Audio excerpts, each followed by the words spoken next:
What's up, people? We are back with more of Katawa Shoujo. In the previous video, we got the good ending of the Rin route, and in the gallery there was still, I think, one if not two images missing, and that definitely ties in with the fact that there's a neutral and a bad ending you can get for Rin.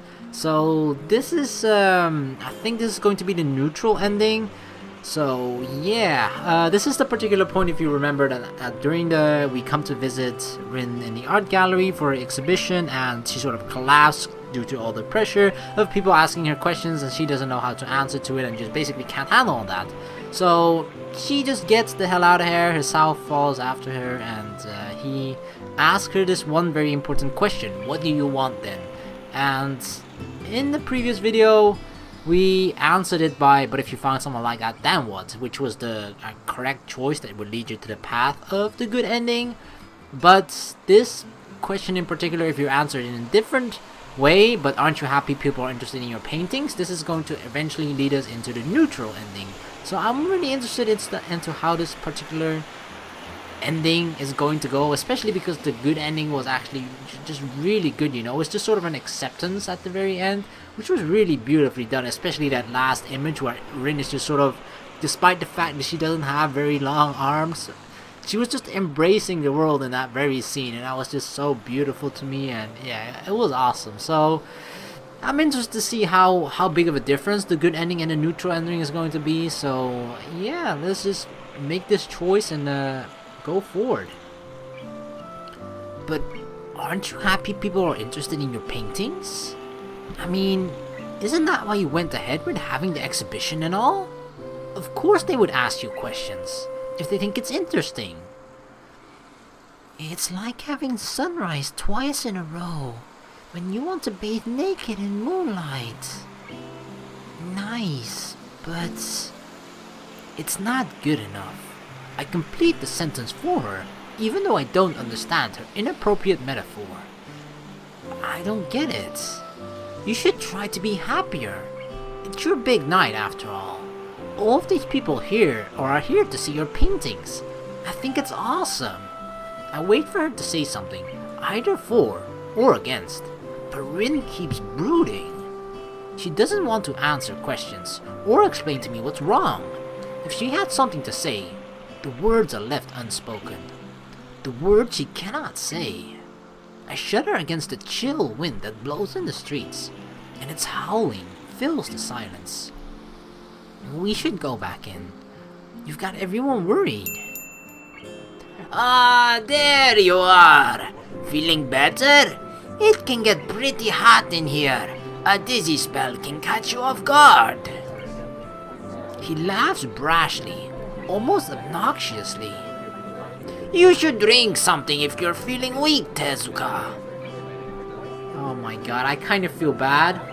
Because now Rin has decided to come in because of this question. I'm not sure what's going to happen, of course, but it almost feels like we're forcing her to do this, right? When she almost, in her own way, clearly stated that she kind of doesn't want to, yet we still kind of convinced her or told her that she should do it nonetheless. Oh wow, poor Rin. Rin nods weakly, but it seems to be enough to convince Nomiya that she's fine. He pushes Rin a bit forward to introduce her to the person he was conversing with before. So, about what we were talking about before. Ah yes, I'm very excited to meet. I am shut out of the conversation, and the background noise of dozens of other discussions fills my ears with indistinct buzz. Even Emmy has disappeared somewhere. Standing in the middle of a crowd is a surprisingly lonely feeling. I mean, that's the thing, right? The loneliness of it is amplified because of the fact that there's so many people around you, but you're not talking to any of them. You don't feel part of those people. So you see all these people being part of the conversation or just conversing with each other. You see other people being not lonely, and then you yourself are surrounded by people that are not lonely while you are lonely yourself. That just, oh my god, it hits you so much harder. Not only Rin, but everyone else here seems to be a part of something I am not a part of. I am happy for her. I really am. but it makes me feel that I haven't accomplished anything yet. Rin is living proof of the potential of a human being. She overcame her disability, even made it a strength. She should be happy. What is my potential? Rin made it this far, but how far can I go?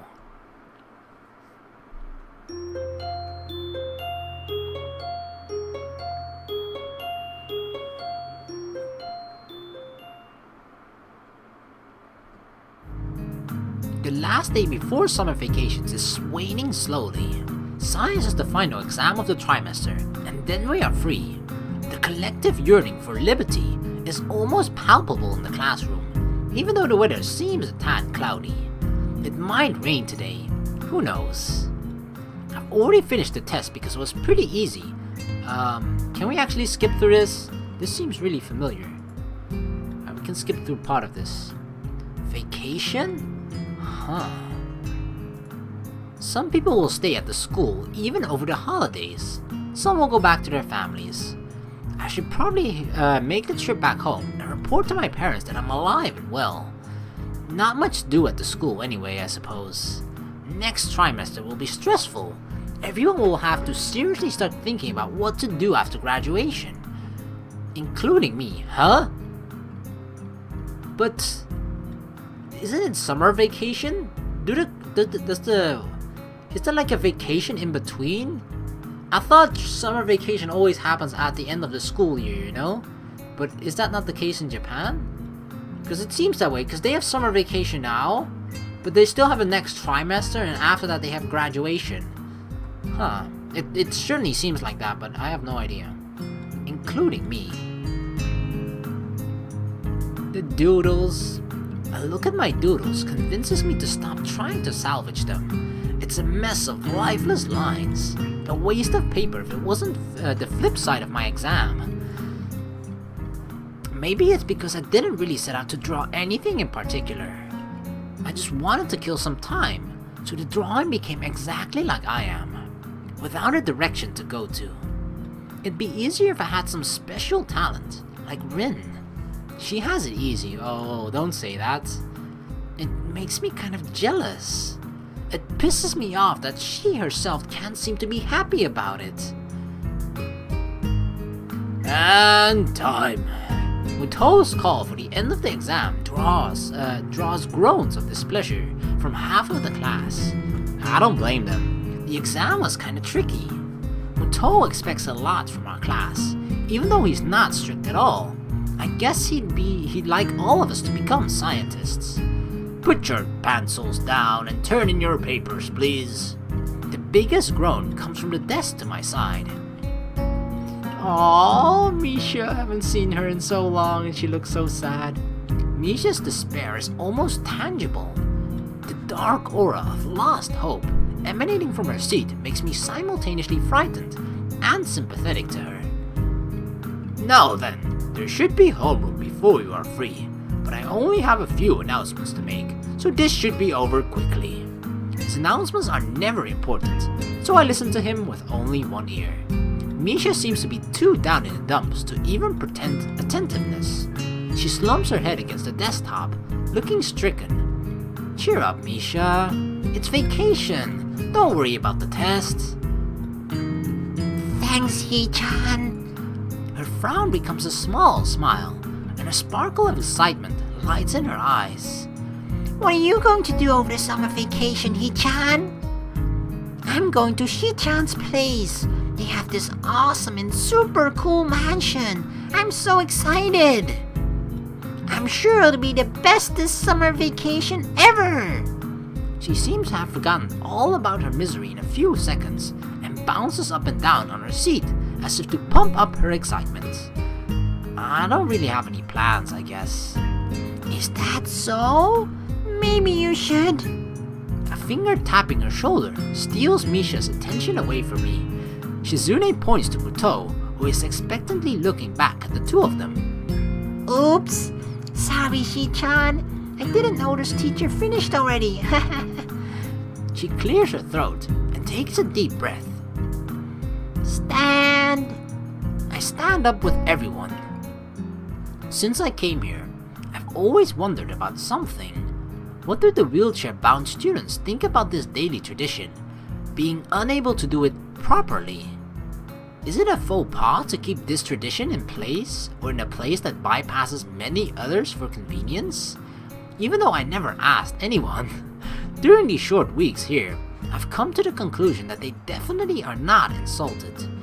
They understand. That's what I like about the school. Nobody is too uptight about anything. Everyone is so considerate and understanding of each other. I wish the whole world could be like this. Bow! I turn the page slowly, listening to the rustling sound the paper makes when my fingers grasp it. I'm restless. It's a summer vacation. No class, no homework, no art club meetings. Just free time to spend however I want. That sounds like the life. It doesn't feel like anything. I tried to cheer up Misha, but I'm not feeling too cheery myself. To be honest, the free time is intimidating. It reminds me of the hospital and the long, meaningless days that had to be filled somehow. The only difference is that there I was bound to the ward, guarded by the Cerberus-like nurses. Reading was a good solution back then, but the thought of spending my summer vacation reading books feels nerdy. There was nothing to do with the fact that I'm reading even now. I'm just killing time and trying to fight my anxiety. Besides, my mind is on other matters, stretching in too many directions to make sense of any of them. Thus, the book I've been on since Tuesday is progressing slowly. It feels like this book is taking me longer to read than it took the author to write. I tried to put it down for a while, then read some again, start over from the beginning, read each page twice. Nothing works.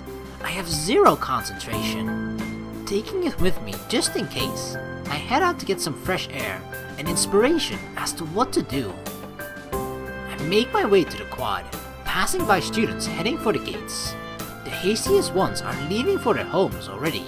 Judging from the luggage some of them are dragging with them. I guess that no matter how hospitable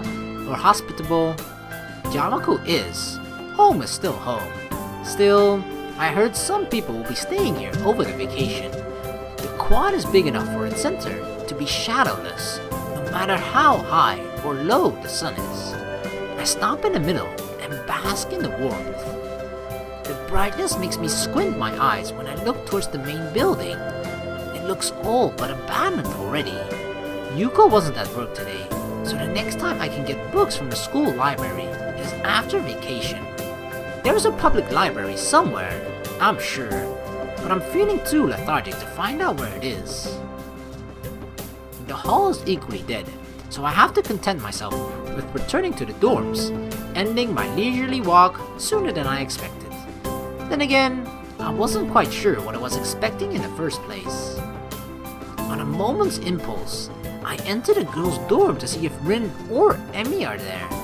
Neither is, so I just go back to my own room to dwell on my lethargy. I should talk things through with Rin. She really bothers me. Define the conceptual equivalent of gravity. She balances on a thin line, zigzagging between insanity, incomprehensibility, and instability. Rin affects me too. She challenges me in ways that I didn't know, or more accurately, didn't hope existed. I've started to wonder where these feelings are real love, or I was just fooling myself. Surely it would be insanity to consider that. For the rest of the day, Rin, the hospital, Yamaku, and vacation swirl through my head. I can't concentrate even on concentrating. Thoughts seem to come and go haphazardly, fragmented into two small pieces of cognition.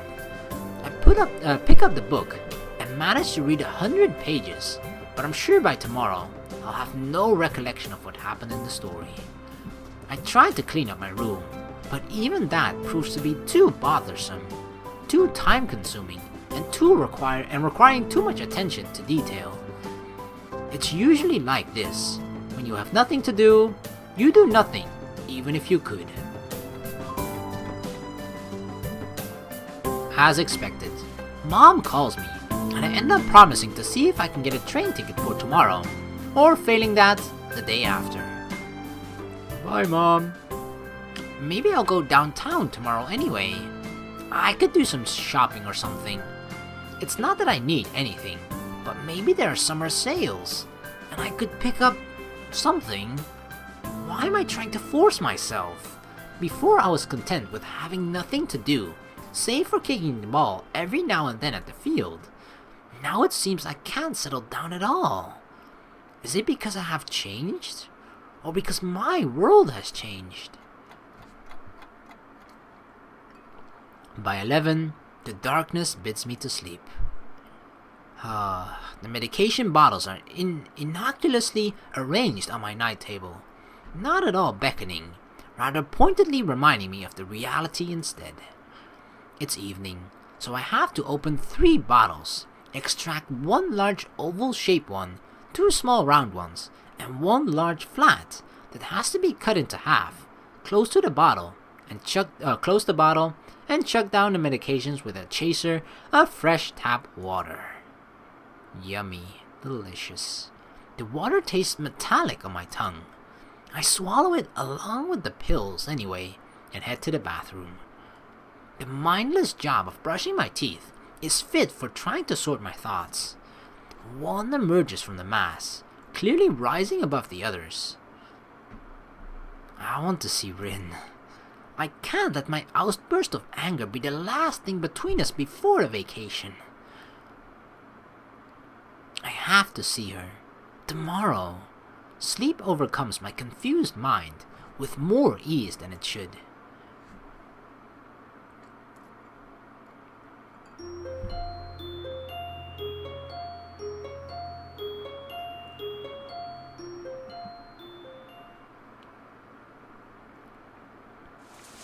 Rain is falling on my summer vacation like an uncountable number of small bad omens.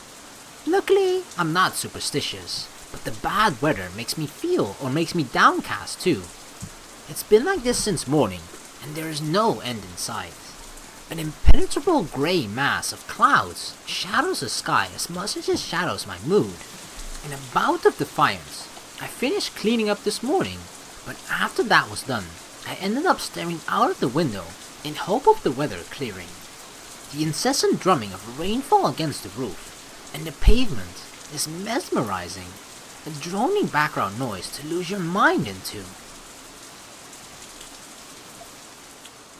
This won't do. I have to get a move on. Should I pack now or later? I decide on the latter and make my way outside, pausing briefly at Kenji's door to listen to the odd clunking sounds from the other side. I don't dare to knock, out of the fear of finding out what he is doing. Braving the rain from under my trusty umbrella, I cross the space to the girl's dorm. Knocking on Rin's door yields no answer, but the door behind me opens instead. Hisao? Hi. Terrible weather. I even missed my morning jog. She frowns, but I would be glad if I was her. Emi's morning jogs are anything but leisurely. Oh, hi. If you're looking for Rin, I don't think she's there. Have you seen her recently?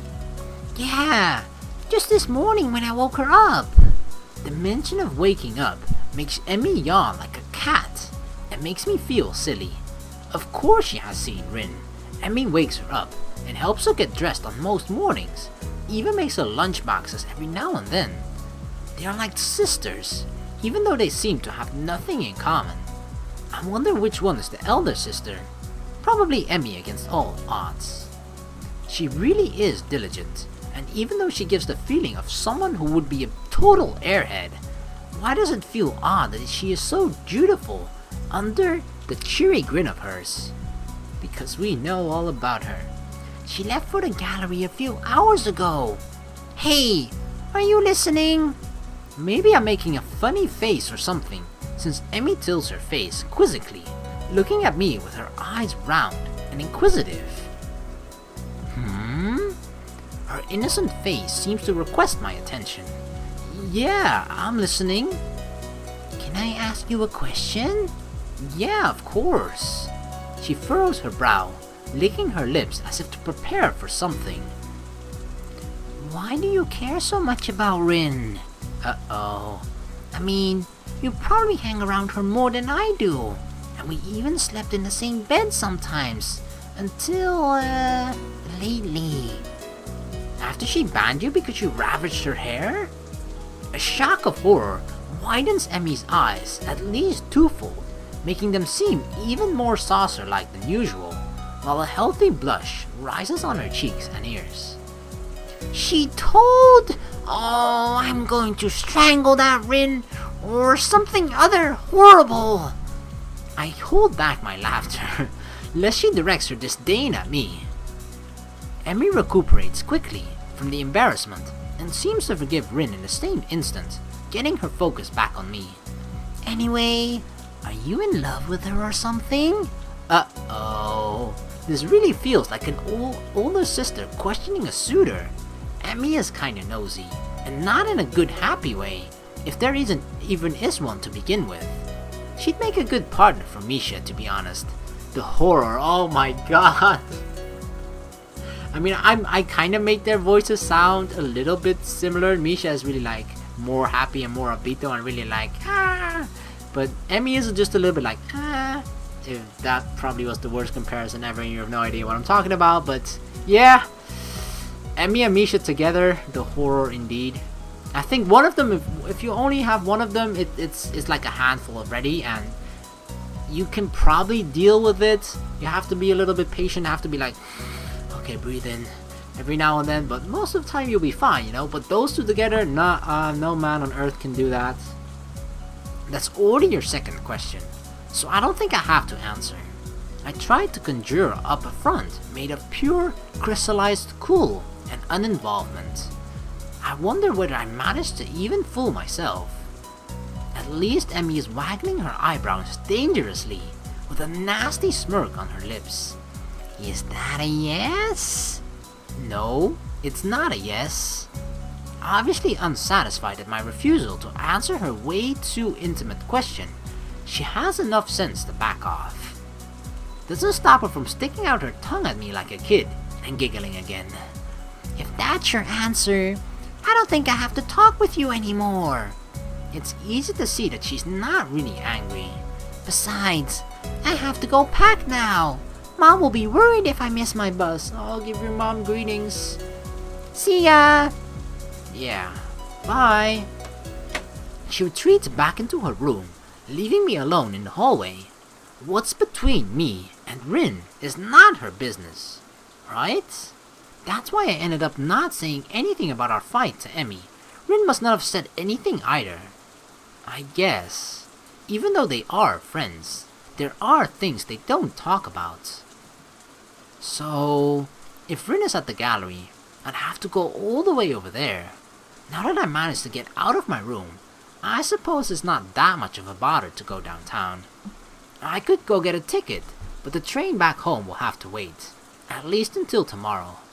No way am I going to carry baggage to the train station in this rain, even if there's not that much of it. Rain makes all outlines seem very unstable, as if they were fading away.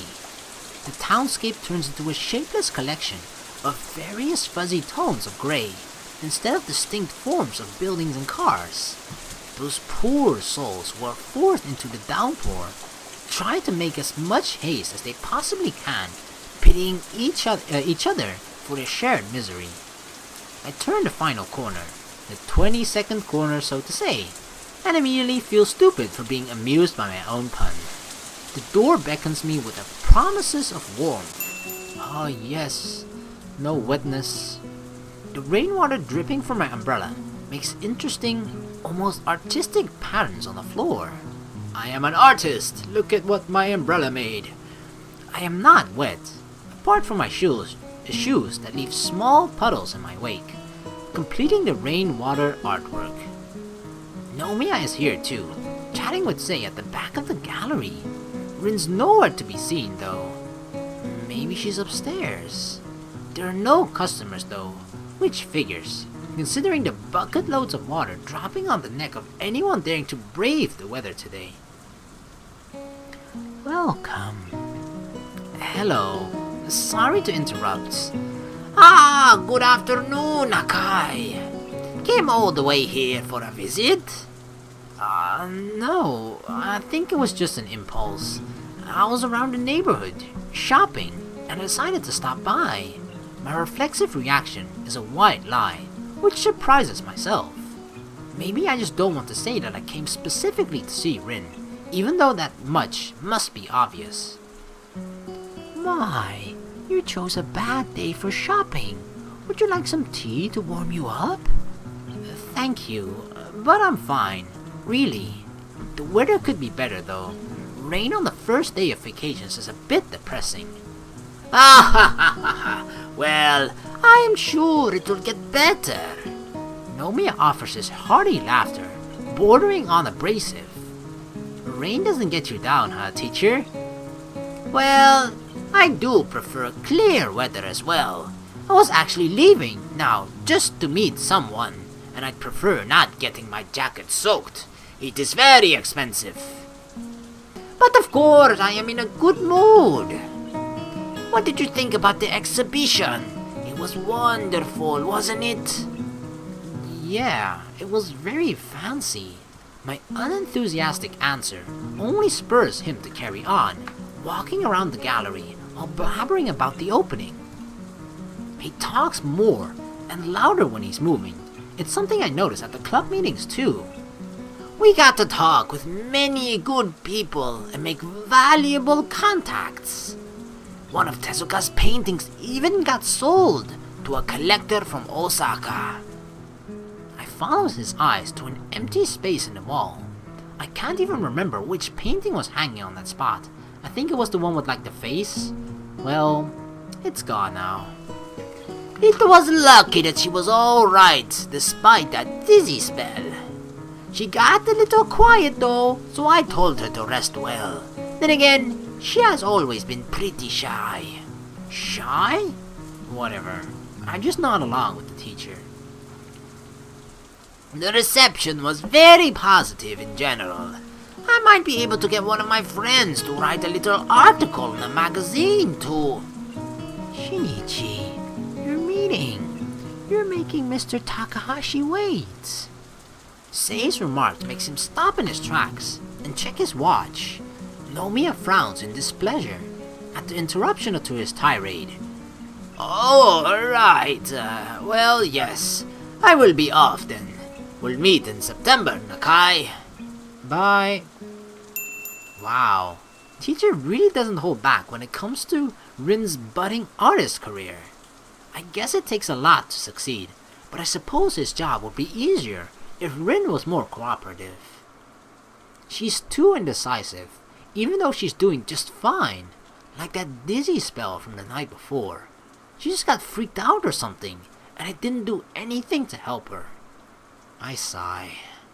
It feels like the gap between me and Rin is only widening. She's going to become something great while I'm still feeling like I'm bogged down, despite promising myself to try and make something of my life. On top of that, we had that fight, and the longer we keep not talking, the harder the wounds become to heal. If that even is what we want. I never found out what Rin felt, and now I'm not sure what I feel myself. I wish I could understand her, but Rin is not very open for interpretation. Not that she's hiding anything, she just seems to defy my attempts at making sense of what she is talking about on any given day. Something on your mind? I realize I've been spacing out in the middle of the gallery for who knows how long. Nothing special. I pretend to study the closest paintings to distract her. I've seen it before. The now all too familiar strokes of color, twisting and melting into each other, seemingly randomly, still manage to feel like there is something happening but behind the scenes, so to speak. Rin's style is so much like her. Abstract, incomprehensible, colorful, mysterious. I wonder if to understand an artist, one must understand art. I may have a question. Oh? She looks up from the magazine she was idly leafing through, seeming delighted at my display of unspecified interest. How do you interpret art? What do you mean? Her eyebrows rise high into questioning arcs, as if the question was too complicated to even begin to answer without clarification. Sorry if I'm asking something stupid. I don't think I really understand art like the pros do. Oh, there is no trick to it.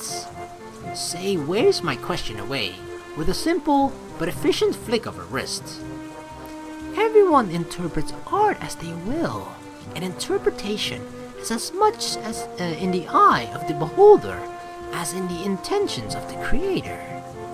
Pros have their own way because there's this thing called art theory.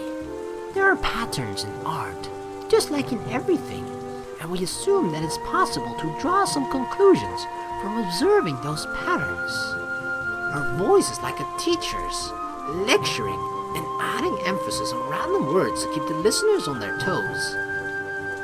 In the end, I suppose it's pretty meaningless. She moves, musing seemingly to herself, muttering loud enough for me to clearly hear. A good piece of art will make you feel something, and that's all there is to it. Feelings change, and they affect the art we create and the art we see. But I'll tell you a story. Do you have to? The last one was depressing.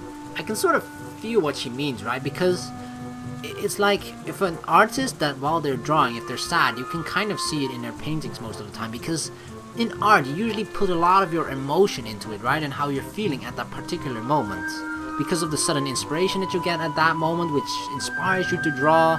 And that is something that most people, I'm not sure if I'm one of them, considering how bad I am at, looking at art and actually trying to find the meaning behind it and everything. But some people can really just see that in the art, and it's more, sometimes it can actually just be clearly present, even for like a caveman like me. It's important. Listen. About 100 years ago, a little known painter got news that his friend, a man called Kasagemas, had committed suicide. This happened while he was away, and he hadn't seen his friend for a while. So obviously, he must have felt even more conflicted than you normally would after hearing of such things.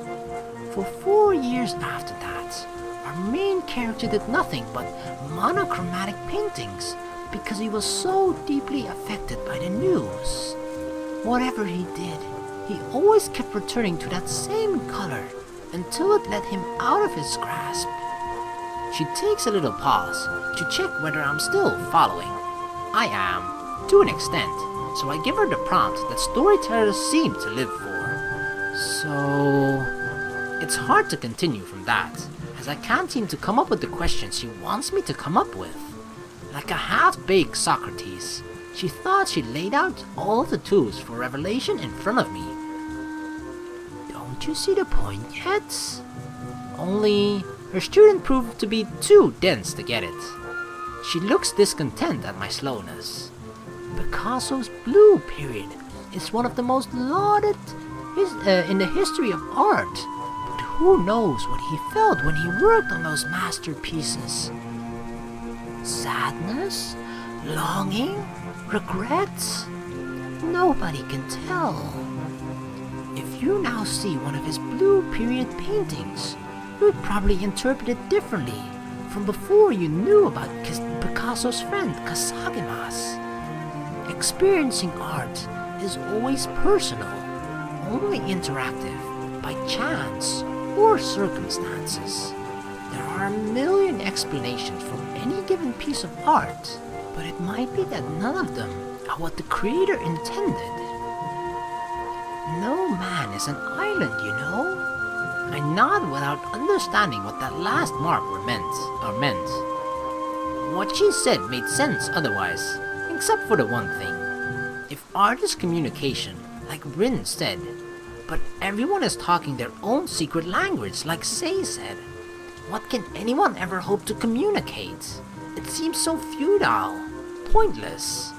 Art really is not a thing for me. Sei returns to her art gallery, and I make a round in the gallery, trying to see what Rin can see in her own paintings. A soothing mood takes hold of the gallery, surrounded by the rainstorm. The big windows make the transparent isolation feel more comfortable. A tinkle of the bell disrupts the tranquil mood. It's Rin, oh god. Rin pushes the door open with her shoulder and steps in. I had almost forgotten that she was the reason I came to the gallery in the first place. I think I'm ready. She pauses mid-sentence, noticing my presence. The needle-dropping silence lasts for exactly 1.5 seconds, not enough for either me or Sei to open our mouths, but enough for Rin to react. I'm going for a walk. Heading back outside with a reckless pace, uncharacteristic of herself, Rin seems to forget that it's still raining.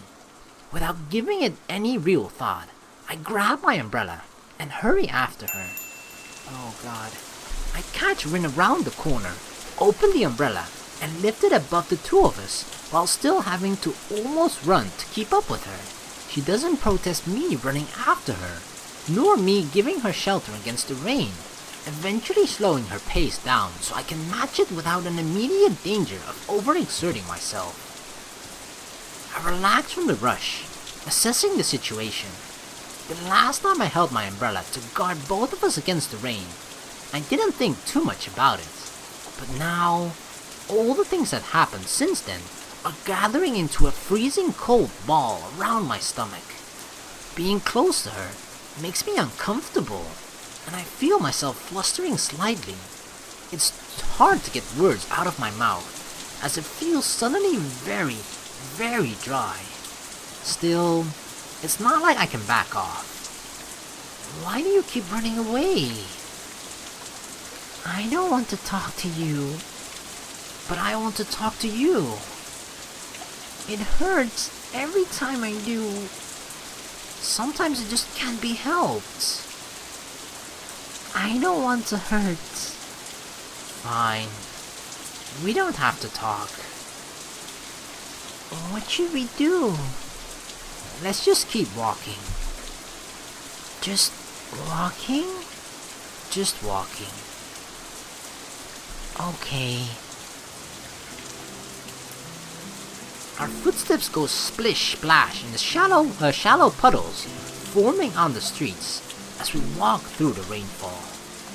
Rin, now walking beside me in an unhurried and relaxed manner, doesn't seem to be even a bit bothered by the fact that she is getting wet, even though she needed to. She is partially out of the protective shelter of my umbrella, despite it being more than big enough for the two of us. It's as if she doesn't even notice the rain drenching her shirt. Rin's demeanor always evokes mental images of meditative calm, even when she might be in inner turmoil. But I don't think that is meditation. That is just getting soaked in rain. I wish I could be more calm too. I've become too involved with Rin to retain my usual aloofness. It feels like I have become one of those people who fool themselves into thinking they are objective, only to find out they are the worst kind of liars. Illusions to fool ourselves. What better way to make one feel like a good person? It might be better to lose that illusion. I'll be going back home for some time, so I thought I'd come to see you before that.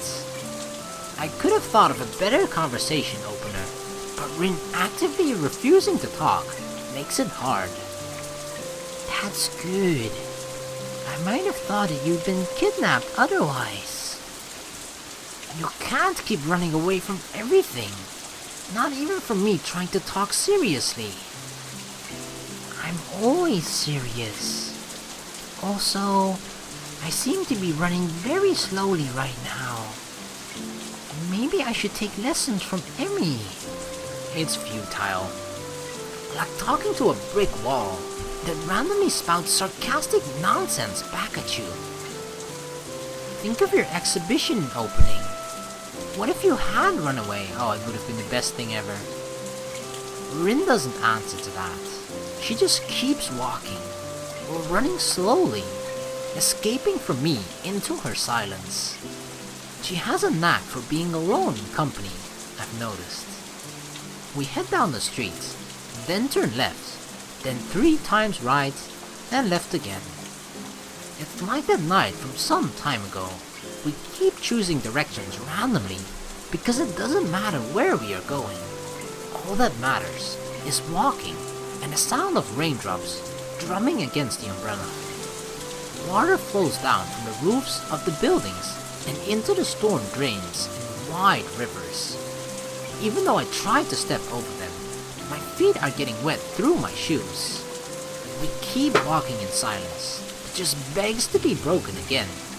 I'm sure I am the only one feeling like this though. Why did you have the exhibition? Rin just shrugs sullenly and looks into the other direction. I give up at this point. It's pointless. What did she want to accomplish?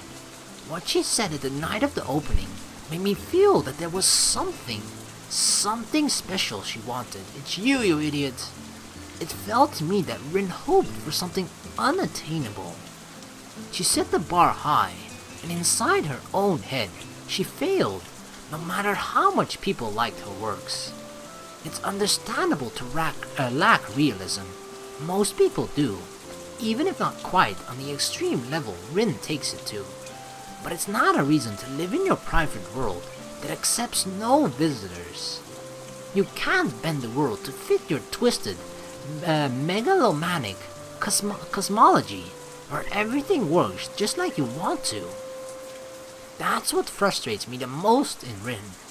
She wants the world to live by her rules, disregarding everything that conflicts with those as irrelevant or unnecessary. Wow. Like, the way that he sees Rin right now is just so completely wrong, I think. I can't believe how anyone in Yamaku could not have the bare minimum perception to understand that the world can sometimes be very unfair. I'm sure she's not the only one who wishes some things were different, but we can at least grasp the facts as they are. I take a sideways glance at Rin, who is looking up at our dome-shaped cover. It is a poor replacement for a real sky in its monochrome bleakness. The rain just keeps falling. Just like the clouds today, Rin doesn't really give the feeling of wanting to be watched. She sulks, in unison with the sky that she loves so. I shouldn't have come. Her presence only reminds me of how angry I got because of these same exact reasons, and how those reasons probably can't change, ever.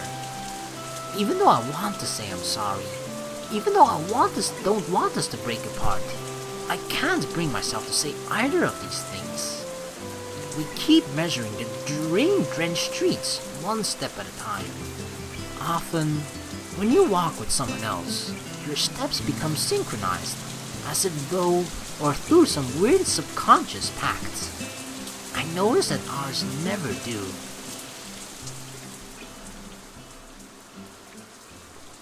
Time passes, and the strikes against the drum skin of my umbrella fade as the clouds above slowly disperse to reveal a cerulean blue.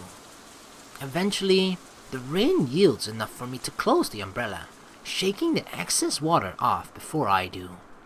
While I wrestle with the mechanism, Rin stops so abruptly that I take 5 steps before realizing that she's not with me anymore. Stupid umbrella seems to be jammed. Oh my god. When I turn around, I find her staring at me with an impassive face. I wanted someone to say, I understand how you feel. Wouldn't that be great? Is that an answer to the question from before? I'm not sure. Yeah, but why is it so important?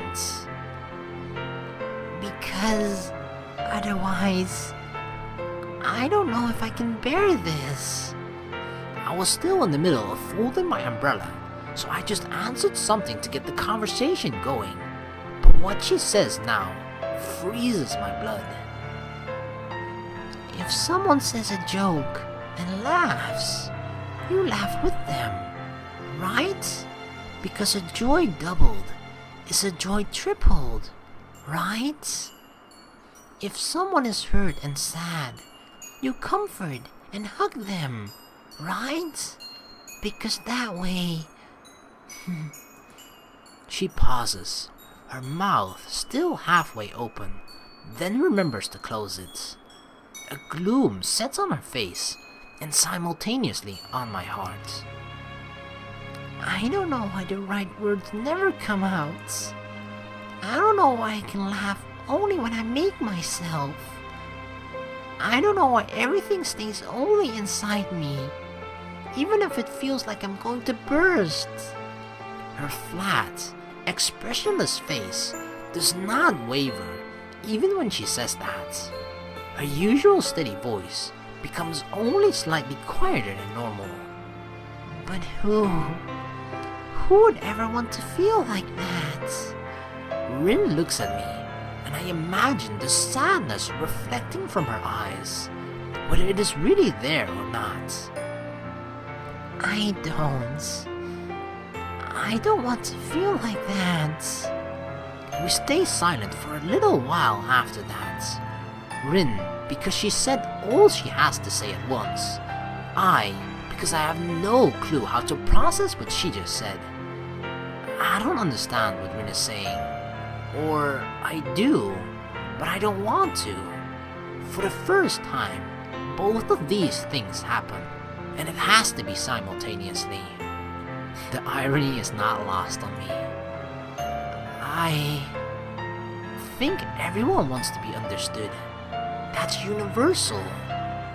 But that's impossible, not only for me, but for anyone. Sei said so too. You affect other people and are affected by them, but in the end, you see everything the way only you do. All people are alone. We just use each other to alleviate that loneliness. Wow, that's a really sad way to look at life. I wonder why I put it like that. It just felt that what Sei told me rang true, as if I had always thought like that without knowing it. It feels like she articulated my thoughts in clear, simple words, and that stupid story about Picasso. Rin droops her head like a withering flower, letting her bangs fall in front of her eyes so that I can't see them anymore. Why do you say that when you made me feel otherwise? It's unfair. The shaky voice that says those words does not belong to Rin. I really thought you could be different, that I wouldn't have to be alone. It's a bitter voice of disappointment, spoken through clenched teeth and a quivering chest. I'm sorry. If you are, why do you say something unfair like that? Her demanding tone invokes no particular feeling in me, apart from sadness that has been there since yesterday evening. She doesn't intimidate me at all. Not anymore. Rin is not a prodigal art genius, nor an unpredictable idiot savant who could tear the logical lobe of my brain into shreds whenever she opened her mouth. She is just a girl that I thought I loved. A loved one who wanted to be my friend. A friend whom I let down. I say that because saying otherwise would feel like I'm lying. Why? Simple questions are the hardest ones. I have to close my eyes so I can focus my thoughts even enough to answer her. I'm no artist. I can never be on the same level with you. There is a world only you can see, and to be a part of it, I would have to become you. That's something I can't do, no matter how much you wish me to. Rin takes in my explanation without batting an eyelash. I'm not a real artist either. I just paint because it makes me feel like I can really feel something. She holds her breath for a while before releasing it in a long, sigh-like flow. That's why I'll do it. I have decided I'll do it. If even Hisao says that, then that's what I will do. Do what? Rin, starting a little, shows that she had regressed into talking to herself again, but I'm glad I can snap her back even now. Teacher and Sei have talked with someone who is very important. I got a scholarship for a big art school in Tokyo. He said I could transfer there and start after the summer is over if I wanted to. I don't really get why. Hold on. What? Why didn't you tell me? I just did. You are the first one I told because I decided it just now. She keeps her cool, looking only mildly surprised at my shocked interjection. It's ridiculous how easily she can say something so life-changing. I can't believe it. After what happened in February, I had enough change for this year. Even if things are going badly right now, I don't want everything to change. But what about Yamaku? Don't you want to graduate with everyone? My plea evokes no emotion. Everyone who? Emmy, me, everyone. Wow, he named 2 people. I feel my pulse rising unnervingly, and my breathing becomes fast and shallow. I don't want this to happen. Their life is not mine. You just said that everyone is alone. I didn't mean it like that. You always said that you'd have to seize the day and start living your life. I have to live my life too. Rin is twisting my words to justify running away again. It makes me angry.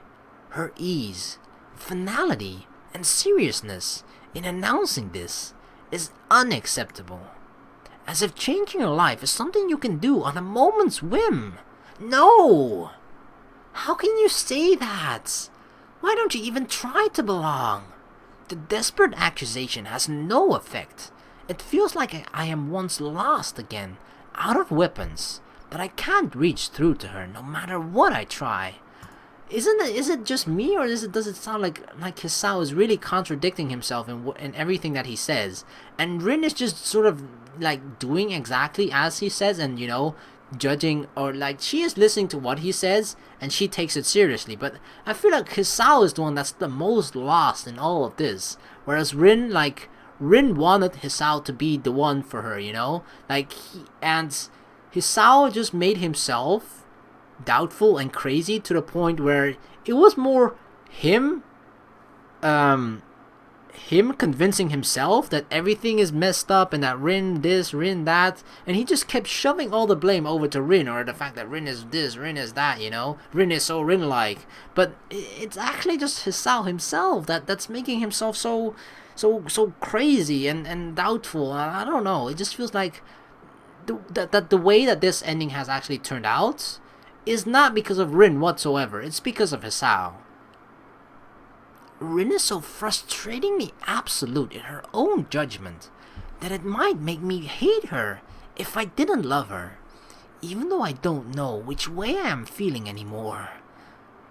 Maybe I am that kind of a person, the kind that belongs only to herself. I won't accept that. Her nonchalant eyes do not seem to care whether I accept her decision or not. The pause lets me cool down, to find my sensibilities.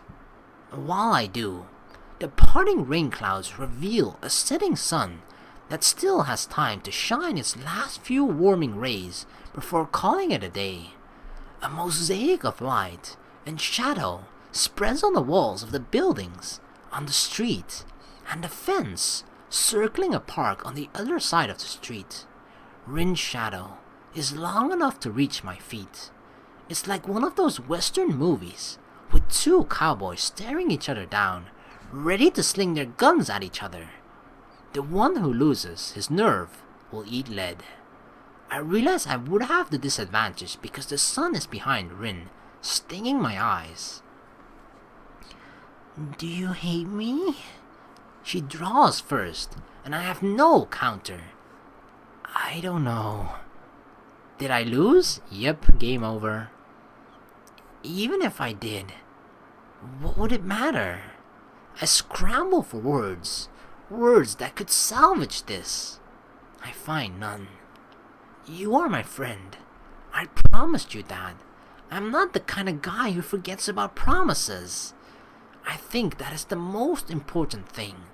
We could try to... Don't say it. Predicting what I was going to say, Rin throws herself into my arms, pressing her body against mine. I feel her rising to her tiptoes to match my height and snuggle closer. The scent of her hair is that of rain and paint thinner. Her body feels as cold as always. Her breathing against my neck is as hot as always. It's funny how all of those feel so similar, even though Rin, as a whole, does not. Are you sure you can't hate me? Rin whispers into my ear, so close that I can feel the movements of her lips against my earlobe. It's teasing, taunting. If this was some other kind of situation, I'm sure it would tickle tantalizingly, and I would giggle, even though I'm a guy. It would be easier if you did. Dunno. It's pretty hard when you're hugging me like that. I wonder if it's because of my sullen voice, but she takes a step back, looking wistfully at her short arms. I wish she hadn't done that. I can't hug anyone, Hisao. I'm a bad person like that. That's why I have to go. Oh my god, it's even worse that Rin is like sort of feeling and blaming herself for this. She disarms me completely with 3 simple sentences, rendering me unable to argue anymore. And since I can't, Rin is free to continue as she wills, shifting her weight from one foot to the other before she does. I will learn to hug people in my own way. I'm sure I can become a real artist. But if I do, I might not be able to be me anymore. The hint of a smile on her lips is a betrayal, a false sign of self-confidence in a future that even Rin can't foresee. I'd want to interpret it as a sign of hope, but I know better. Rin just keeps smiling that awkward, forced smile of hers. That's why. Please forget about me. Now I'll forget about you too. I'm sure that... She chokes in the middle of it, saying something I would never come to hear. I don't think I wanted to hear it anyway. This is not fair. Rin is not joking. Rin is always serious. But I can't accept it. I can't. Forget about you? How could I ever? That's what I'd like to say. But I don't know how I would continue. I can't come up with anything good to say, so I have to challenge her. How can you say such a thing? Rin raises her eyes to meet mine. They are serious and deep, a perfect image of the uncharted territory I always thought they were. Even now, I can't read her emotions from those unblinking, jaded irises that never could reflect what they saw. It's easy. After all, I'm good at forgetting things. Her unfairness is choking my throat, but I manage to utter the question, burning my mind. So, is this it? Is this goodbye? Rin kept looking at me, gently, without answering my question. From her eyes, I could see that she didn't even need to say anything. There were no more words for us. She turned around and walked off without looking back. All around me, the world kept changing, little by little, but I was left standing there. The sun dropped below the horizon, casting long and thin shadows across the street. In the waning light, Rin's distancing back seemed to be like from a faraway dream. The gap between us grew slowly. The ripples on the puddles she stepped on expanded until they met the limits of their tiny existence and disappeared without a trace. Her words stayed frozen deep inside my heart.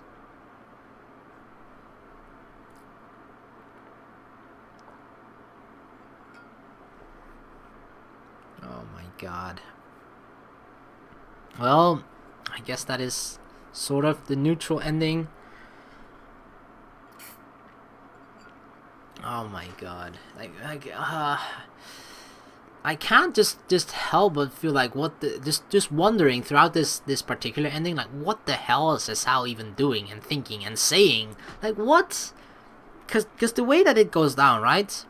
Hisao is ultimately the one that sort of pushes Rin towards trying to do this exhibition and doing this art thing. But then that really important moment comes up, right? Where they are at the exhibition and Rin just feels like she can't do this. She crumbles under the, I don't know if it's the pressure, if it's just, everything about it or the entire process of it before or whatsoever, yeah? But the whole thing, the reason why she did it was for Hisao. I'm pretty sure that's the case. The whole reason she did the exhibition was for Hisao. And then when she herself actually was like, I can't do this, and then she wanted to get away from it, Hisao still was there. That was like, in this round, he actually sort of pushes her to go back in there. And in the other, where you get the good route, he's just like, he's letting Rin decide for herself what Rin wants. And that's the important thing that I feel. It's about what Rin wants, not about what Hisao wants Rin to want. Because that's what you feel like across the entire of this neutral ending, right? Because he gets mad at Rin for actually being talented and whatnot, and that he feels like Rin is so talented but she's not using it in the right way. Like, dude, that you just want something for Rin, but that doesn't mean Rin wanted herself, Rin just wants to, I don't know, she just wants to be herself, and she wants to be accepted for herself and for someone to understand her for who she is. And she was hoping Hisao to be that person for her. And in the good ending, Hisao ends up being that person, or at least, they end up heading towards that direction. But in this particular neutral ending, there is an even huger disconnect between those two characters, between Rin and Hisao. And Rin just ultimately decides to then go along with what she does best. And the strange thing about this is that she is ultimately blaming herself for it, right? For this happening, which in my opinion is not her fault at all. If it's someone's fault, it's definitely Hisao's. But it's understandable as well. Like, he is struggling for himself too, But he is just so, I don't know, so scared, so doubtful, so, I don't know. And it's so unnecessary, unfortunately. And it's so sad that he's causing it to himself almost for this to happen, But it kind of feels like he's just being a bit too selfish, at least. Being too worried or too caught up in what he wants, what he thinks other people should do, and that sort of thing. And you just can't control people's lives like that. But yeah, So what happens in this ending is that Rin she gets offered a scholarship to like a major art school in Tokyo, and she decides to take it, which is still something that ultimately Hisao sort of told her to do, right? So she is still sort of listening to Hisao, but she knows that what both Hisao and Rin wanted out of this friendship with each other, they just both know they can't, and that's how it feels to me as well. Like, at that particular choice, yeah, which we started this route off with, if we the choice that leads to the good route, she's basically giving up art for Hisao, because it feels like in the entire route, yeah. I mean, sure, art was a part of Rin's life, a big part of Rin's life before this, but ultimately, later on, just it kind of became like his art got replaced by Hisao almost, but Hisao still forced Rin to sort of paint in that exhibition, right? Which is why she was still painting. And after that, I feel like, because that's why she runs away from it, right? She feels like, I can't do this anymore, and then Rin, and then in this particular route where he pushes her back to more in the art direction, she decides to take up art and then give up Hisao. So it feels like in either ending that you go, it's either becomes the choice of Hisao or art. And in the neutral ending, she chooses for art. In the good ending, she chooses for Hisao, almost, or like, you know, they have that connection that seemingly wasn't there before, or at least that little part of more understanding each other. And yeah, I don't know. I mean, this is so sad, especially after experiencing the good ending of the Rin route. But yeah, holy crap. Let's see. Let us see. I think that's pretty much it for, yeah, that should be all the drawings. I'm not sure if this one, if it's connected to the Rin route or not, but as far as I know, the endings, bad endings, don't really give any extra CG images, so I don't think I'm going to be playing through the bad ending. I'm not entirely sure. I'm gonna upload this video before even doing that, I think, so you guys can let me know if you want me to just start with the next route, which is going to be Lily, or showcase the bad ending as well, because I really want to be thorough with these endings, you know. I know that the Emmy route didn't have a neutral ending, there was only a good ending and a bad ending, and here there was a good ending, neutral ending, and a bad ending. The bad endings are, yeah, I mean, I don't mind doing them. I definitely do not mind doing them, and I'm definitely sort of interested in it. But this is a long-ass series, you know, and if people sort of want me to hurry things along and move on to the next route, then I can definitely understand that. But in all the other routes as well, if there's a good and a neutral ending, I will be doing those two for sure, because, you know, despite the fact that this is a very emotional series, I don't want everyone to, you know, to be running out of tissues and then buying more just because of the fact that there's so many bad endings that made everyone cry or whatever. So yeah, anyway, I'm just gonna end this particular video here, and we might be done completely with the Rin route. I'm not entirely sure yet, but yeah, we'll find out. Anyway, thank you guys so very much for watching. Please like and subscribe for more, and I hope to see you all in the next video. Peace.